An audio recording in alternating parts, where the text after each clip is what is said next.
कर्नाटक में सत्ता फेरबदल के बाद कांग्रेस में सुगबुगाहट तेज हो गई है। कांग्रेस पार्टी में पावर पॉलिटिक्स का गेम शुरू हो चुका है। खबर यह है कि सिद्धारमैया अपने करीबियों को महत्वपूर्ण पद दिलाना चाहते हैं और इतना ही नहीं, सिद्धारमैया करीबियों को डेप्यूटी सीएम पद भी दिलाना चाहते हैं। उधर खबर तो यह भी है कि कांग्रेस अध्यक्ष मल्लिकार्जुन खड़गे अपने बेटे को डेप्यूटी सीएम बनाना चाहते हैं।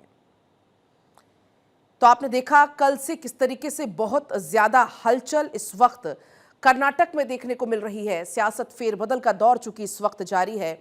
आपने देखा कैसे सुबह एक ब्रेकफास्ट मीटिंग बुलाई जाती है और इस ब्रेकफास्ट मीटिंग के बाद उस मीटिंग में ही ऐलान किया जाता है सिद्धारमैया की तरफ से कि वो अपना इस्तीफा देने के लिए तैयार हैं। उन्होंने ये कहा कि जो आला कमान ने कहा वो हमने किया। फिलहाल ये मुलाकात की तस्वीरें हैं, राहुल गांधी से जब मुलाकात हुई उस दौरान की तस्वीरें हैं।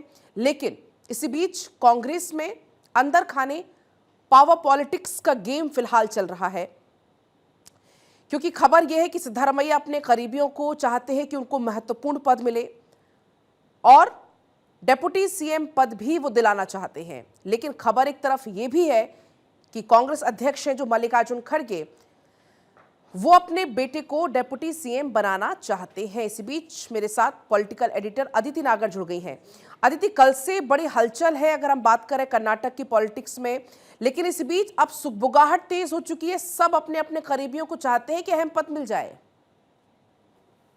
देखिए, जब आज सिद्धारमैया वापस दिल्ली लौटे कल और आज सुबह जब मुलाकात हुई तो जाहिर तौर पे बहुत सारी चीजों को लेकर चर्चा हुई, जिसमें सबसे इम्पोर्टेंट थी राहुल गांधी से जब मुलाकात हुई तो बहुत सारी बातें हुई। सूत्रों के हिसाब से माना जा रहा है कि कैबिनेट में कौन कौन से चेहरे होंगे।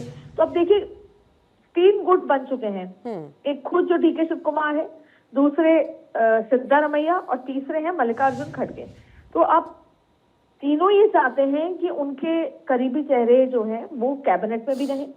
प्रदेश अध्यक्ष की दौड़ में सिद्धारमैया का मन है कि उनके करीबी व्यक्ति को रहना चाहिए जब मुख्यमंत्री डिप्टी सीएम है।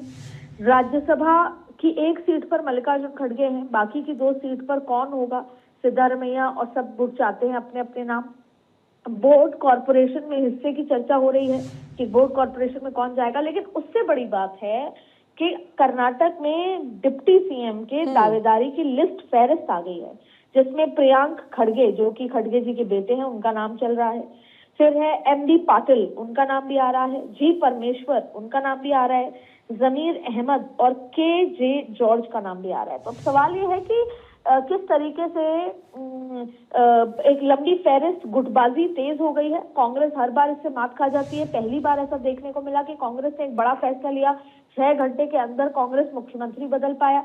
लेकिन उसके बावजूद अब ये बंटवारे का जो सिलसिला है ये कहीं ना कहीं इम्पैक्ट करेगा और अगर इसमें से कोई भी चीज पूरी नहीं हुई तो एक गुट खिंचा खिंचा नजर आएगा जो कि पार्टी को नुकसान कर सकता है। अब उम्मीद है कि आलाकमान इसको कैसे सॉल्व करेंगे। आपने देखा कि मल्लिकार्जुन खड़गे ने इसको ट्वीट भी करा, सिद्धारमैया को लेकर उन्होंने ट्वीट भी करा, उनके 2 बार के चीफ मिनिस्टरशिप को लेकर, कमिटमेंट, इक्वालिटी, हार्मनी, तमाम बातें उन्होंने आज ट्वीट करके कही। और कर्नाटक कांग्रेस पार्टी हमेशा उनकी ग्रेटफुल रहने वाली है जो उनका कंट्रीब्यूशन है। और ये भी कहा कि we wish him good health, very best in continued service to the people. तमाम बातें कह दी। लेकिन इस बीच में अब जो पावर पॉलिटिक्स का गेम है वो तेज हो गया है। सब गुट अपने अपने लोगों को पदों पर भेजना चाहते हैं। ठीक है, बहुत बहुत शुक्रिया अदिति आपका पूरी जानकारी साझा करने के लिए।